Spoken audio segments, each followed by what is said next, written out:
I told you in the last lecture that cohort studies didn't work very well when there was a rare outcome, and there's a solution to that. They're called case control studies. Let's talk about them now. I'm going to explain what a case control study is and how it's a particularly good design when outcomes are very rare. I'm going to describe the Achilles heel of those studies and how you can find it, and show you that interpretation is pretty straightforward, even though it might not seem that way. To give you a real sense of how these studies work, though, let's consider a new rare disease that is emerging. Let's say I'm a researcher who wants to study a really unusual disease affecting maybe 1 in 100,000 people. The disease presents with day-night reversal. The patient tends to sleep all day and are much more active at night. There's substantial pallor, along with unusual taste changes. The patients additionally present with lengthening of the canine teeth and a particular revulsion to certain foods of the allium genus, such as garlic. I am, of course, discussing vampirism, which occurs quite sporadically and, for obvious reasons, rarely reaches medical attention. Assuming that 1 in 100,000 individuals contracts vampirism, a cohort design would have to be huge to generate a sample of affected individuals large enough to make some guesses about the cause. I'd need to enroll 10 million people to find 100 cases. Not feasible. But what if I find the 100 cases first? I'll advertise at various journals, put posters up at S&M clubs, that sort of thing. I've just completed half of my study. Now I just need to find about 100 controls, people without vampirism, and start looking for systematic differences. Did you catch the efficiency there? So instead of enrolling 10 million people to find my 100, I find my 100 first. And then I just have to compare them to average everyday people. So that is the genius of the case control study. Case control studies flip the script. We've been talking about exposures and outcomes, and in a cohort study, you take an exposure like smoking and you link it to various outcomes like death or cancer or dialysis or dementia. A case control study starts with the outcome.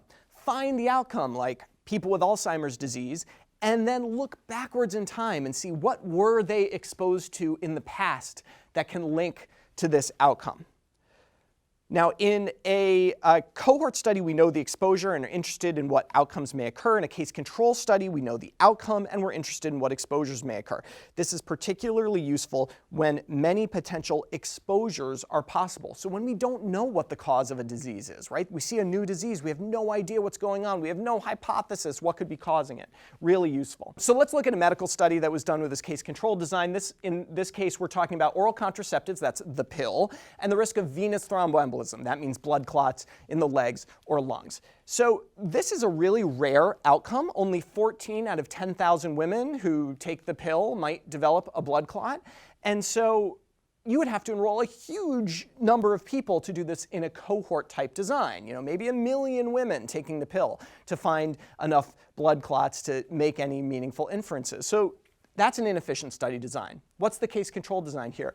Well, what the authors did is they found 10,000 women of childbearing age who had blood clots, and then they matched them to 45,000 women of childbearing age who didn't have blood clots. And then they simply asked the question, how many of them had been taking the pill? Okay, so flipping the script, a different design, and what they found is that the women who had blood clots were more likely to have been taking the pill. Yeah, case control studies make your tenses very strange, but the interpretation is exactly the same as a cohort study, in fact. You can look at the numbers exactly the same, and what they found, the graph shows you across a variety of different pill types, a variety of different oral contraceptives, but broadly speaking, the risk was increased anywhere between 2- and 4-fold. Now that's a relative risk increase. Remember, the absolute risk is extraordinarily low, 14 in 10,000, so even a doubling in risk only goes up to 28 in 10,000.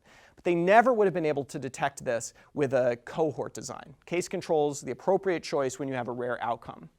Now, the Achilles heel of case control studies is that word control. It is really easy to identify a case, right? You just look in your medical records and say, like, who had blood clots in their legs? That's your case. Who are the controls? Well, you know that they can't have blood clots in their legs. That's easy. Otherwise, they'd be a case. But in a case control study, what you are actually trying to do is select your controls from this theoretical cohort study that you can't afford to run. So what you do is you imagine if I was doing this as a cohort study and I was enrolling 10 million women who would I enroll? Who would I allow to get to the start of the marathon? Okay, who would I enroll in that huge cohort study? And then I'd follow, and some would get, some would get blood clots and some wouldn't. We want to pick our controls from that huge theoretical population that didn't end up getting blood clots. And that's where people often go wrong in these study designs. You have to choose the right control. In theory, the controls should come from the same theoretical gigantic cohort that you would have enrolled if you could have done a cohort study, which means they would have the same exact inclusion and exclusion criteria as the cases, right? Because if you were doing the cohort study, you wouldn't know who's a case, right? You would just enroll people and watch and see what happens. So they'd all have to get enrolled based on the same rules. In the blood clot study, in the study I just showed you, cases were excluded if they had been on blood thinners in the past 40 days. Controls, if they had ever been on blood thinners. That is a subtle difference, but it is important. It means that they are not being drawn from the same giant theoretical cohort, because being on blood thinners in the last 40 days is not the same as never being on blood thinners. It's just not, okay? So that's the Achilles heel. That's where people often go wrong. Let me give you kind of a classic example of how you might reach the wrong inference if you don't use the right control group. So let's say we're interested in gastric cancer and the risk factors for gastric cancer. So our cases are easy. We're going to start with the outcome, right? Our outcome is gastric cancer. Cases are easy. Individuals with gastric cancer, and let's say I find them in the hospital. They're hospitalized with gastric cancer. Okay. Who are my controls? Well, if I pick controls who are hospitalized on the gastroenterology service without gastric cancer, well, they don't have gastric cancer. That makes them a good control. And hey, they're right next door to the people admitted with gastric cancer. That's pretty good. All right, so maybe that's an adequate control. And what I find is that the cases were much more likely to be coffee drinkers. And so my conclusion is that coffee causes gastric cancer. Coffee causes stomach cancer. So what went wrong here? I'm going to tell you that's not true. Coffee doesn't cause stomach cancer. What went wrong here is that I chose the wrong controls. The people who are admitted on the gastroenterology service, the GI service, the stomach service, who don't have gastric cancer are admitted for some other reason, right?